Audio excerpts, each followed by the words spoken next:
महाराष्ट्र में महायुति की सरकार ने आज एक और ऐसा फैसला किया जिसे हिंदू मुस्लिम की नजर से देखा जाएगा। आज महाराष्ट्र सरकार ने गाय को राज्य माता घोषित कर दिया। एकनाथ शिंदे की सरकार ने देसी गायों को संरक्षण देने के लिए गौहत्या और गाय की तस्करी पर पाबंदी लगाने की नीयत से यह फैसला किया है। महाराष्ट्र सरकार देसी गाय पालने वाले किसानों को अनुदान देगी।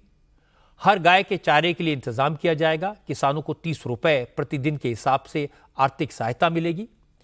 इसके लिए अलग से फंड एलोकेट किया गया है। Deputy chief minister Devendra Fadnavis ने कहा, देसी गाय का दूध हाइब्रिड गायों के मुकाबले फायदेमंद है। A2 मिल्क की डिमांड दुनिया भर में बढ़ रही है और हमारे देश में देसी नस्ल खत्म हो रही है। इसलिए देसी गाय को प्रोटेक्शन देने के लिए सरकार ने किसानों की मदद करने का फैसला किया है।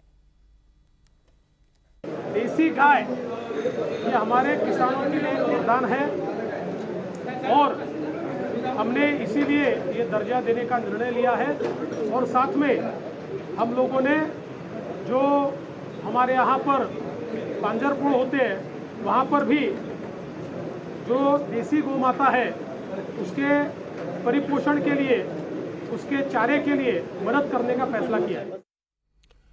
कांग्रेस को गाय को राज्य माता का दर्जा देने का फैसला जरा भी पसंद नहीं आया। महाराष्ट्र में विधानसभा में विपक्ष के नेता विजय वट्टेटीदार ने कहा, जब मराठवाड़ा में अकाल पड़ा, कई गायें उसमें मर गईं, उस समय बीजेपी और शिवसेना की सरकार कहां थी?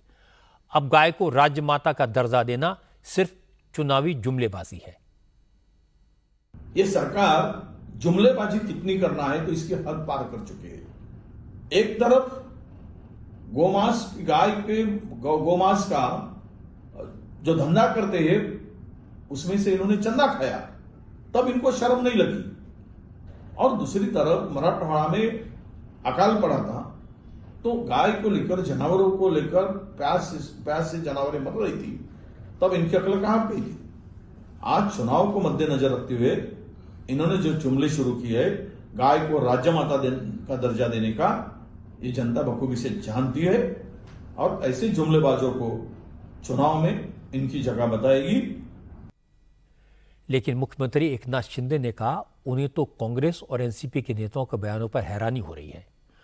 गोवंश की रक्षा करना सबका फर्ज है। विपक्ष को भी सरकार के इस फैसले का स्वागत करना चाहिए था। एकनाथ शिंदे ने कहा कि गौ माता को राज्य माता का दर्जा देने में कोई राजनीति नहीं है, इसे चुनाव से जोड़कर देखना गलत होगा। ये कई लोगों की मांग थी, स्वामी हमारे शंकराचार्य जी की भी मांग थी, कई संतों की मांग थी और आज पूरी करने में हमें सफलता मिली है। और इसलिए राज्य माता गौ माता के रूप में यहाँ पर पहचानी जाएगी और निश्चित रूप से इसे हर प्रतिदिन उस एक गाय के प्रति, देशी गाय के प्रति 50 रुपए का अनुदान देने का भी निर्णय लिया है। गौशालाओं को अनुदान देने का निर्णय लिया है। गौ वंश की रक्षा करना ये मतलब हमारा फर्ज है। गाय को राज्य माता का दर्जा देना अच्छी बात है। न सिर्फ हमारी संस्कृति में गाय का स्थान ऊंचा है, उपयोगिता के लिहाज से भी गाय सबसे यूजफुल जानवर है और वैसे भी देसी गायों की नस्ल धीरे धीरे खत्म होती जा रही है। लेकिन गाय को सिर्फ गौ माता कहना, राज्य माता का दर्जा देना काफी नहीं होगा। गायों की देखभाल के लिए गौशालाएं बनाना, गायों के लिए पौष्टिक आहार प्रोवाइड करना और उनके इलाज की बेहतर सुविधा प्रदान करना भी जरूरी है।